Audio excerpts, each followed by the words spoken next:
in our study of the Srimad Bhagavatam, Canto 10, Chapter 1, the Advent of Lord Krishna, Introduction, verse number 59. Didishtva samatvam tachore satyachaiva vivashtithim kamsashtushta manadajan rahasan idam abravit. Translation and purport by His Divine Grace Srila Bhaktivedanta Swami Prabhupada. My dear King Parikshit, when Kamsa saw that Vasudeva, being situated in truthfulness, was completely equipoised in giving him the child, he was very happy. Therefore, with a smiling face, he spoke as follows. He didn't smoke, he spoke, okay? Purport. The word samatvam is very significant in this verse. Samatvam refers to one who is always equipoised, unaffected by either happiness or distress. Vasudeva was so steadily equipoised that he did not seem in the least agitated when delivering his firstborn child into the hands of Kamsa to be killed. In Bhagavad Gita 256, it is said, Dukheshu anudvigna mana, sukheshu vigata spriha. In the material world, one should not be very eager to be happy, nor should one be very much disturbed by material distress. Lord Krishna advised Arjuna, Matra sparshas tu kaunteya sitoshna sukha dukkada agama paino nityas tam statikshashva bharata. O son of Kunti, the non-permanent appearance of happiness and distress and their disappearance in due course are like the appearance and disappearance of winter and summer seasons. They arise from sense perception, O Skyan of Bharata, and one must learn to tolerate them without being disturbed. 2:14. The self-realized soul is never disturbed by so-called distress or happiness, and this is especially true of an exalted devotee like Vasudeva, who showed this by his practical example. Vasudeva was not at all disturbed when delivering his first child to Kamsa to be killed.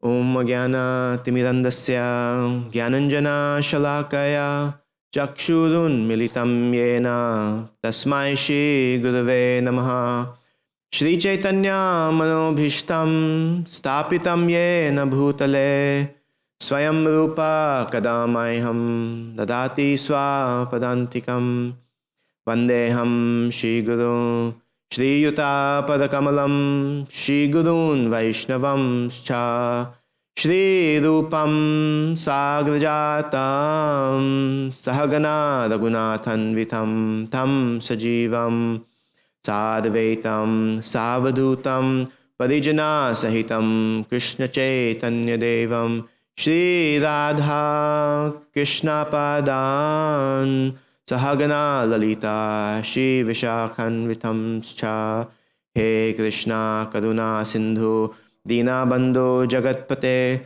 Gopesha Gopika Kanta Radha Kanta Namostate Tapta Kanchana Gaurangi Radhe Vrindavaneshwari Vrishabhanu Sute Devi Pranamami Hari Priye Vanchakalpa tarubhyascha kripa sindhubhya cha patitanam pavanebhyo vaishnavebhyo namo namaha. Shri Krishna Chaitanya Prabhu Nityananda Shri Advaita Gadadhar Shivasadi Gaur Bhaktavinda. Hare Krishna Krishna Krishna Hare Hare Hare Rama, Rama Rama, Hare Hare. Translation once again. My dear King Parikshit, when Kamsa saw that Vasudeva, being situated in truthfulness, was completely equipoised in giving him the child, he was very happy. Therefore, with a smiling face, he spoke as follows. Hare Krishna. It's an honor to be here in Dallas. Heard so much about this temple. So many years, my first time visiting. And the funny thing was everybody found out that I was coming here, my friends and everything on Facebook. First thing everybody said, you have to eat at Kalachandji's. No one said you have to take darshan of Kalachandjis. They said you have to eat at Kalachandjis. That's what every single person was saying. So, but anyways, the darshan is extremely beautiful. And hopefully we'll get to take darshan of the other Kalachandjis also. But it's a beautiful temple. I just don't think in North America I've seen such a beautiful temple. So I'm really happy to be here. I wish I could have spent more time, hopefully in a future visit, see what happens. So this is a beautiful section. It's talking about how Vasudeva was extremely equipoised, and Prabhupada over and over repeats in his purport that he was not at all disturbed when delivering his first child to Kamsa. But if you look at just a few verses before, it's a bit of a contradiction, because verse 57, just 2 verses before, it says Vasudeva was very much disturbed by fear of becoming a liar, by breaking his promise. Thus, with great pain, he delivered his firstborn son named Kirtiman into the hands of Kamsa. So there was pain, but there wasn't suffering, I guess. It's kind of hard to understand because he's giving up his first child, knowing what's potentially going to happen. He's feeling great pain in his heart, and yet somehow it's explained that he wasn't actually disturbed externally. He had a bigger understanding, bigger picture of things. So before we get into this verse and purport, as I was reviewing the first part of this chapter, just to get an idea for where we're at and the verses previously discussed, because right now we're in the 3rd canto in New York, where I live, so I just wanted to kind of get an idea of what's happening here. And as I was reviewing some of these verses, in the beginning, I really appreciated, it reminded me very much of the 1st canto, actually, because in the very beginning of this section here, Maharaj Parikshit is asking all kinds of questions to Sukadeva Goswami. He's asking, can you please tell me everything about Krishna? Why he appeared in this particular dynasty, why did he kill his uncle Kamsa? That's not such a good thing to be doing. Please tell me everything you can about Krishna. And then the verse that I really like is when he actually says that because of my vow on the verge of death, I have given up even drinking water. Yet because I am drinking the nectar of topics about Krishna, which is flowing from your lotus mouth, from the lotus mouth of your lordship, my hunger and thirst, which are extremely difficult to bear, cannot hinder me. So it's interesting. He's, in one sense, doing 2 things. He's exhibiting his eagerness to really hear about the pastimes of Krishna. And so 9 cantos have gone by. So that's a lot of speaking has already been done. So in one sense, you could say that he's almost reassuring Maharaj Parikshit that, it's okay for you to keep on going, because I'm not hungry, I'm not thirsty. Those are the 2 main problems we have when we listen to Bhagavatam classes. Hunger and thirst, because prasadam is usually right around the corner. So he's reassuring him that I've given up eating, I've given up drinking, he's even given up sleeping. All he wants to do, his food and water is the nectar coming from Sukadeva Goswami's mouth. And this is very similar to the verses that are described in the 1st canto, in the very, very first chapter, where the sage of Naimisharanya are actually asking Suta Goswami, they've asked him several questions. They're asking, what is the ultimate and absolute good for humanity? What is the essence of the scriptures? Please tell us why Krishna appeared in this world. And tell us about his Purusha avatar incarnations, his Leela avatar, and also where have religious principles gone now that Krishna has left the planet. And then after asking all these questions, they give again a confirmation that we really want to hear. They express their eagerness. Say, we are very eager to hear. Please tell us. We know you're qualified because you have properly heard the Bhagavatam from your own spiritual master. You've been a submissive and gentle disciple. We know you're qualified. Please tell us. They're so eager to hear about Krishna, they actually start talking about Krishna themselves to Suta Goswami.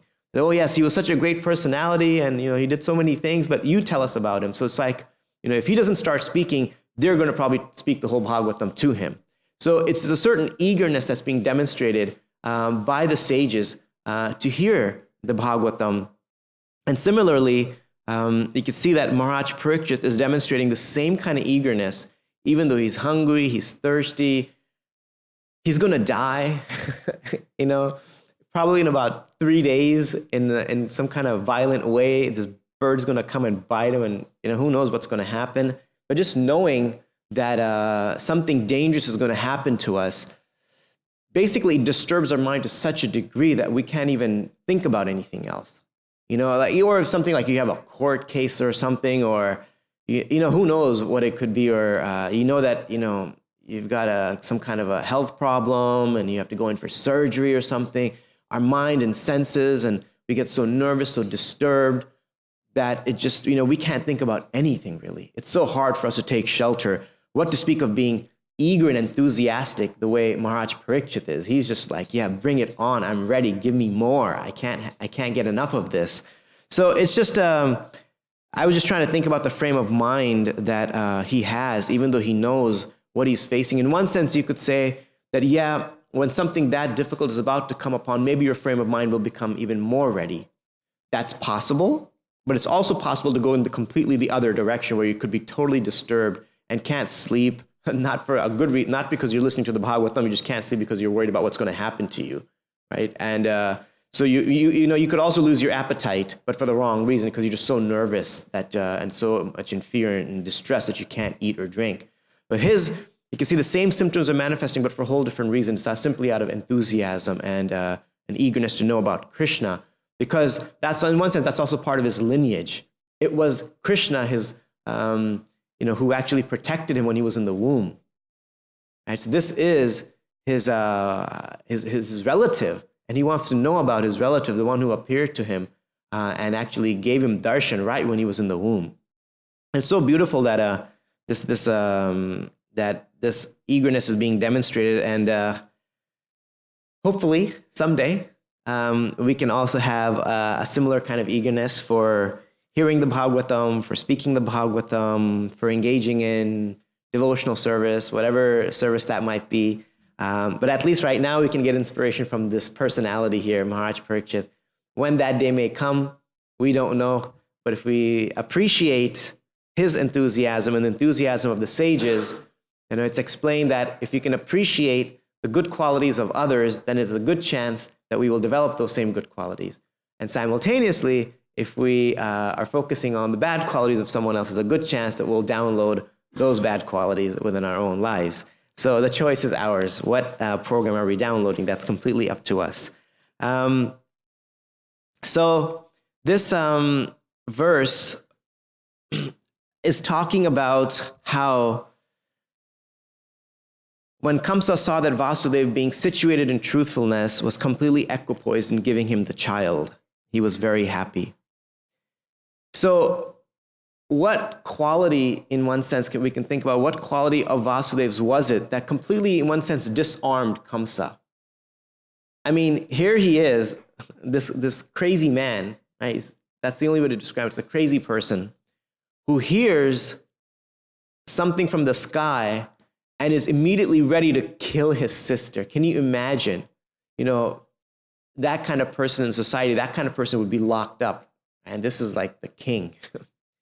Right? So he's grabbing her by the hair right after her marriage, and he's ready to chop her head off. Right? And it's just so violent and so cruel and so unthinkable. And he's so angry. And how do you pacify someone that angry? If you could just try to imagine almost what this person must have been like. Imagine what if we could see that, we'd just be stunned, like what's about to take place. Something so grotesque. And yet, Vasudeva, out of his simplicity, out of his purity, and it says situated in truthfulness, was able to completely disarm him. So it wasn't just Gyan, because we know he spoke a lot of philosophy to Kamsa about you're not the body, death is sure for everybody, it's going to come. That wasn't it. Because it's not just philosophy that's going to affect someone's heart. And what was it? It was because he was situated in truthfulness. So it was the truthfulness that was able to penetrate into Kamsa's heart, mind, soul, and convince them that whatever this person's saying must be good, must be true, and I can trust this person. So it's not necessarily the message, but it's the intention behind the message and the purity behind the message, right? That's kind of what the motto is. Books are the basis and purity is the force. So even if we're trying to give a message of Krishna consciousness to another individual, if we're trying to share Krishna consciousness with somebody else, we all know the philosophy very well. We can probably recite it in our sleep. You're not the body, and the soul sheds the body just as we change clothes every day. Soul is eternal, unborn, primeval, ever existing, yada, yada, yada. It can never be burned by fire. It can never be moistened by water. It can't be withered by the wind. We can recite these things day and night. Krishna is the Supreme Personality of Godhead. He's the absolute truth. He's blue. He wears a peacock feather. He's got a flute. He likes to dance. So we can say all of these things day in and day out. Is it having an impact on anybody that we're telling it to? Is it even having an impact on us? Are we saying one thing and doing something completely other? We're talking about we're not the body, and then we're living on the bodily platform, immediately afterwards. So maybe we are. I heard Jadvaita Swami one time said that most devotees preach beyond their realization. And so I'm definitely guilty of that. But in the meantime, what are you going to do? You have to just keep preaching it. And I hope that by just preaching it enough, one day it'll just click, and hopefully I'll get it someday. But it's not going to be just by preaching. It's going to be by a combination of things. One of the things, of course, is going to have to be the efficacy of our message is going to be dependent on two things, a few things actually, but two for sure. One is our sadhana, and the other is going to be our service. Because our sadhana, the way we engage in our sadhana is going to impact our consciousness. And our sadhana consists of a variety of different things. It's not just one thing. A sadhana consists of many different things. One, the foremost thing, of course, is our japa, our chanting in the morning, chanting of Hare Krishna. And it's so important for us to analyze the quality of our japa. What is the quality of our japa? How are we chanting our rounds? Are we chanting our rounds with the internet? Are we chanting our rounds while doing so many other things? Who knows? That's something for us individually to analyze. How are my rounds? How much am I endeavoring to make sure I'm paying attention to what I'm saying when I'm chanting the Hare Krishna mantra? How many different things am I thinking of? And thinking of other things is going to be quite natural because we're in such a conditioned state where we have so many material desires. But how much are we endeavoring to do what Krishna says to bring the mind back from wherever it wanders? That's our endeavor. How much are we endeavoring in that regard to bring it back under the control of the self? If we're trying that, Varunda Suprabhu says that is namabhas. That just by making the endeavor to hear the holy name, that is you're on the clearing platform. Of course, how long that clearing platform stays with us, but at least we're on the clearing platform. So that's one very important thing. Second thing is the messages. How much are we reading or how much are we hearing the lectures of our spiritual master? That's also sadhana. Because that really determines what kind of a connection we have with our spiritual master. Or how much connection do we have with Srila Prabhupada. So, because we have to remember that our connection with our guru does take place through sound vibration. Right? He gives us the mantra. He gives us beads also, but he really gives us the mantra.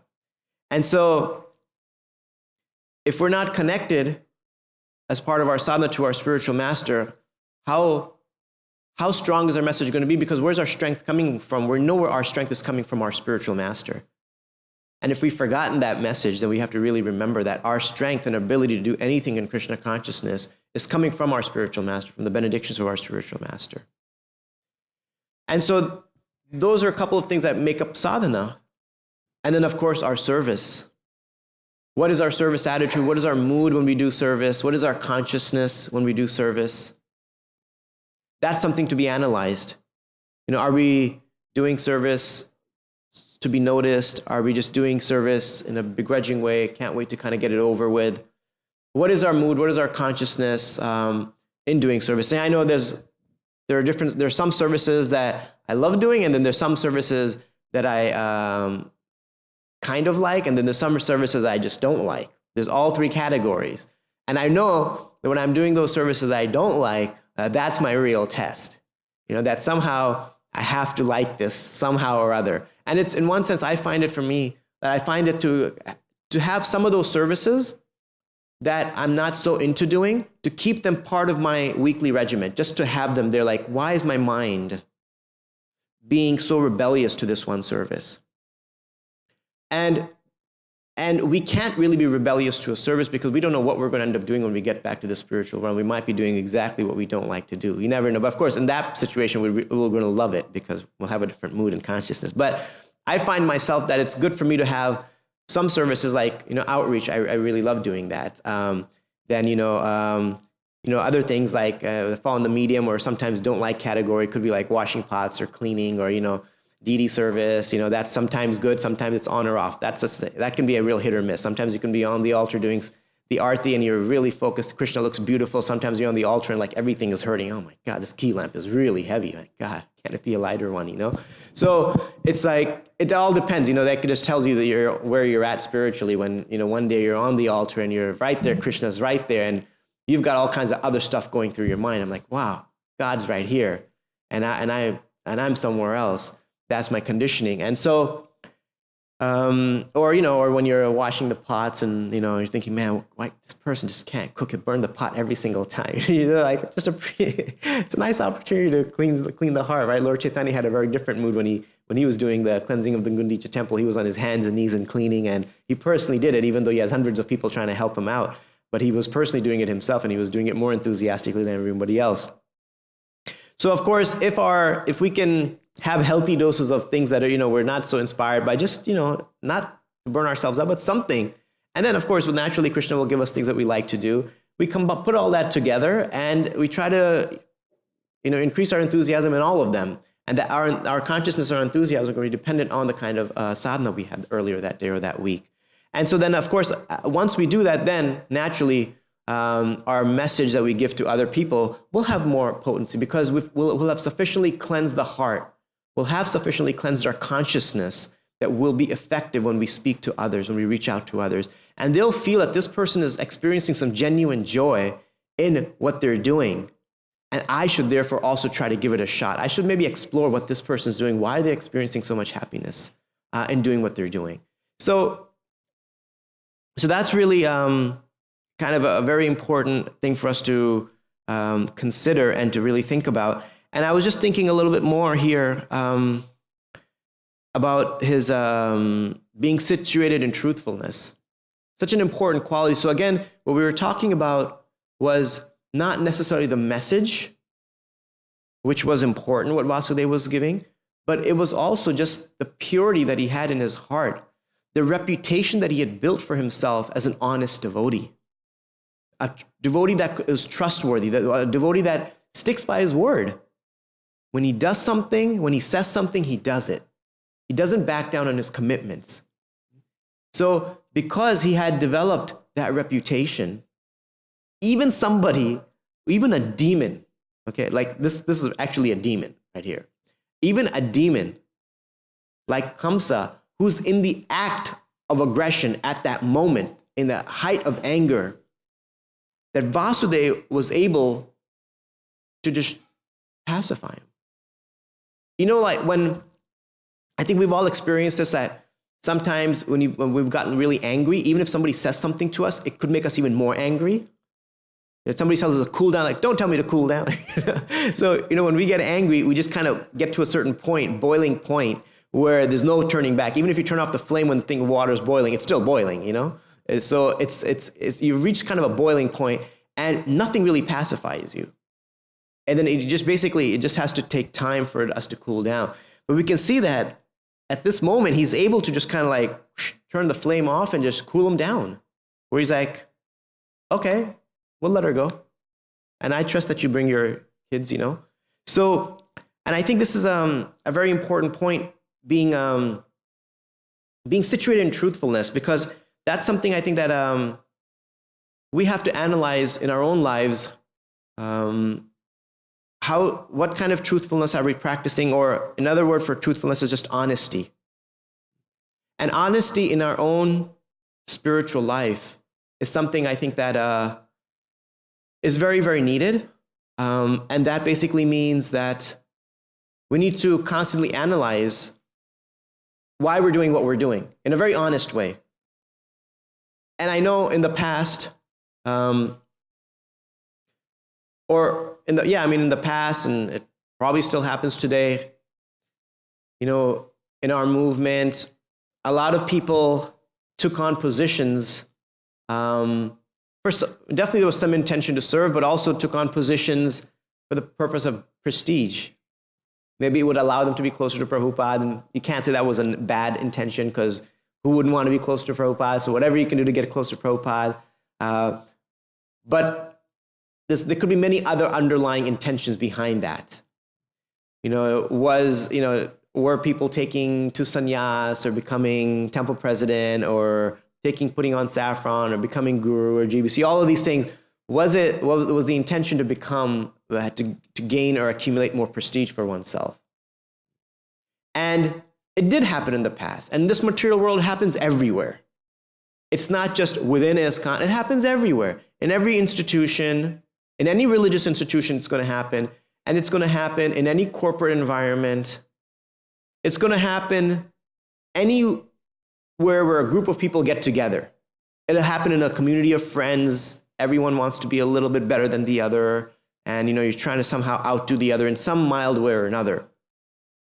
So that's something, so one reason it could be just for the purpose of prestige that that was taken on. So we have to also analyze ourselves, like, why am I doing what I'm doing? Is it bringing me more attention? Is it bringing me a little bit more prestige and adoration, distinction? What is it bringing me? Or am I really just trying to serve? And it's possible that it could be mixed with both of those. And as long as we acknowledge it, okay, I'm doing it for that reason, I need to cut down that reason a little bit and increase this one a little bit more, that I'm doing it just for service.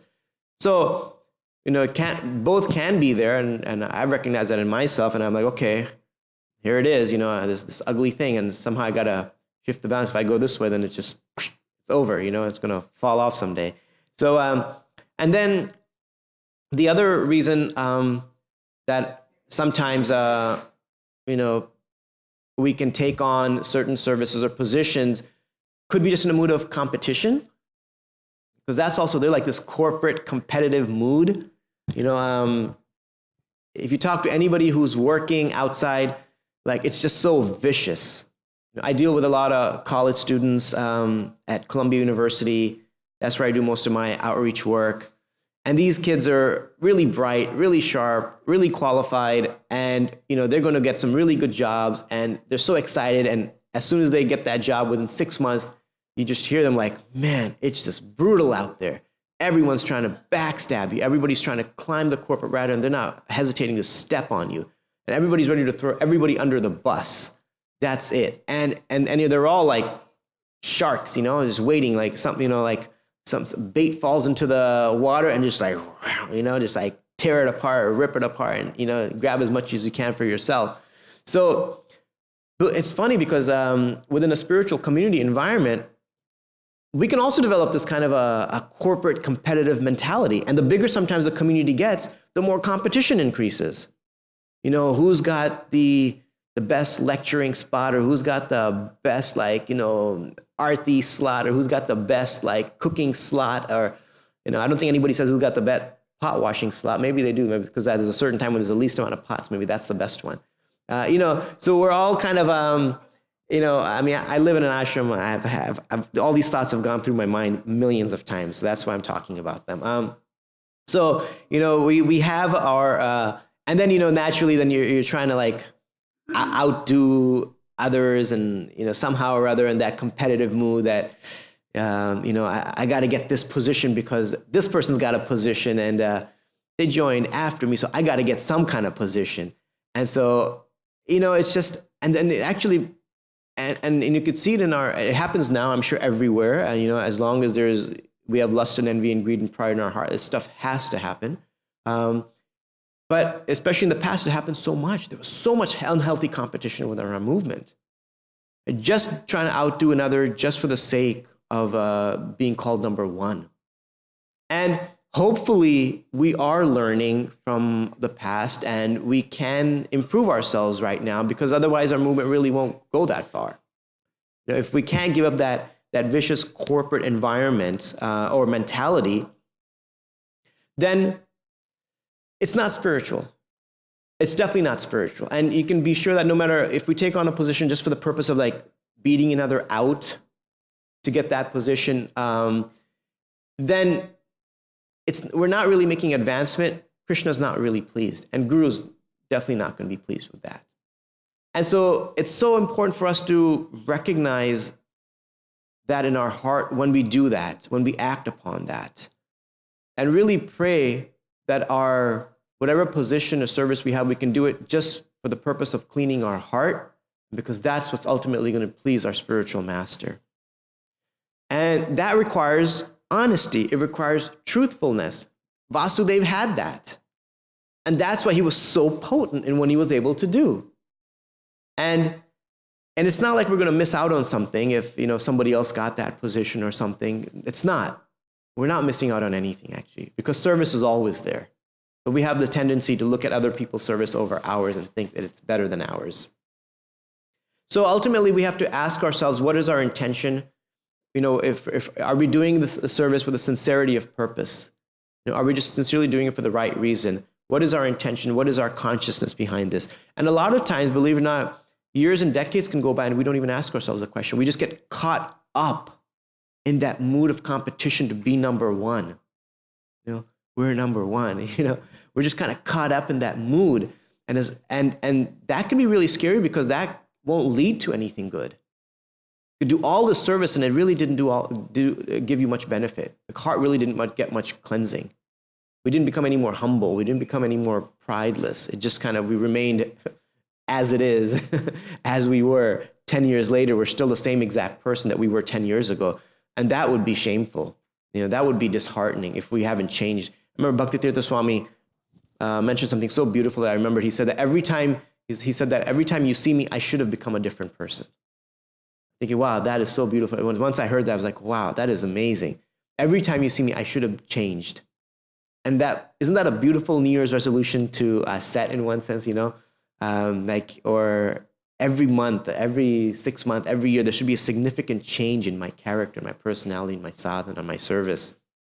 And then, other reasons that sometimes we'll take on service or positions, is just that we want to feel more advanced than we maybe actually are. Because having a position means now I feel more advanced, because the position means sometimes we equate position with advancement. And we know that can definitely be the case, but not always. And it always hasn't been the case. And hopefully we can not, again, get caught up in that mentality that I have to prove my advancement by having a certain position within the community, within the society, within whatever it may be.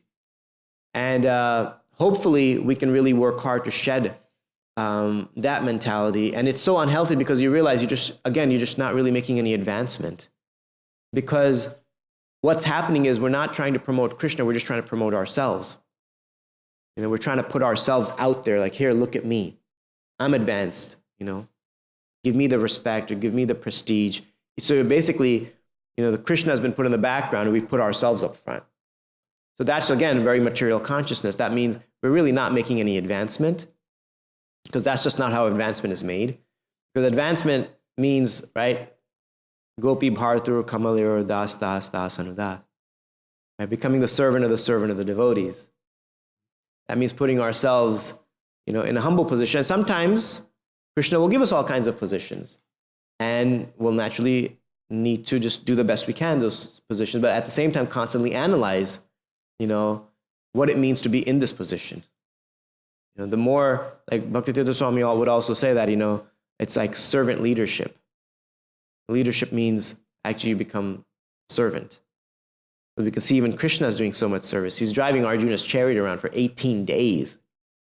And from what I've heard, that Arjuna's, basically having to yell out instructions and orders, because you're on a battlefield. You can't be like, oh my Lord, oh lotus-eyed one, can you please turn right? This arrow is coming my way. No, that's not the mood in which he's speaking to Krishna. I've heard it, I can't verify it, but he's like, sometimes just to tell Krishna to turn right or left, he would just have to kick him on the shoulder or something. It's like, okay, like he can't even talk, because he's fighting and blocking arrows and all these things. So he's like kicking Krishna. And just the way, and so and Krishna's feeling ecstasy, receiving his feet, just like he felt ecstasy carrying Nanda Maharaj's shoes on his head. Or harder to understand, he's feeling ecstasy getting shot by Bhishma Dev. When the blood is pouring out of his body, this is like ecstasy. It's like he's like decorated. He's loving those arrows. Bhishma, give me more. Because that's like the way Bhishma's offering, the way we would offer flowers to Krishna, that's Bhishma's flower offering. That was their ras. It's as inconceivable as it may be to understand. That's and I believe it's in that chapter, in that section, where Vishwanath Chakravarti Thakur gives this quite interesting and amazing analogy of how when a lover bites the other lover, the lover doesn't take offense. So our acharyas had some pretty cool, far-out analogies that could relate, and even the modern people could appreciate these kinds of analogies. So anyways, I wanted to kind of talk about, truthfulness and honesty, and to constantly try to analyze our own mood and intention behind what we're doing, and not to let things like prestige or position come into the forefront of our consciousness, because that can ultimately be detrimental, and then really won't lead to any good for anybody, especially ourselves. So anyways, those were a few messages, thoughts that I had that I wanted to share. I don't know if anybody has any questions or not, or comments. You want to share something? Thank you for making those points. They're extremely important. Something you said about our intention as far as position and all these different things. In one sense, Srila Prabhupada liked that, the competitive spirit, if it was towards raising the bar. Like I sat in LA in a class with Bhakti Tirtha Maharaj, and he mentioned how if every devotee understood, and this is how I grew up in the ashram, was that I was dependent on this next person for my advancement as equally as they were dependent on me. And so if each person within themselves decides, I need to have a higher taste, it raises the bar for the betterment of everybody. And so it's very rare to find that nowadays. It's very rare to find that nowadays because, of course, the material atmosphere is very strong. And I think what really is lacking in pushing our movement is that sort of purity, or just a desire to become more pure. Over our experiences in the movement, we see so many things that may deter us, that may discourage us. But then at the same time, we read the books, we see Krishna says it's not easy. Many may come, many may endeavor, So, yeah, it's just a question of, again, purity is the force, and trying to strive for inner purity no matter what service we are doing. Yeah. Thank you. Anyone else would like to share a comment or a question?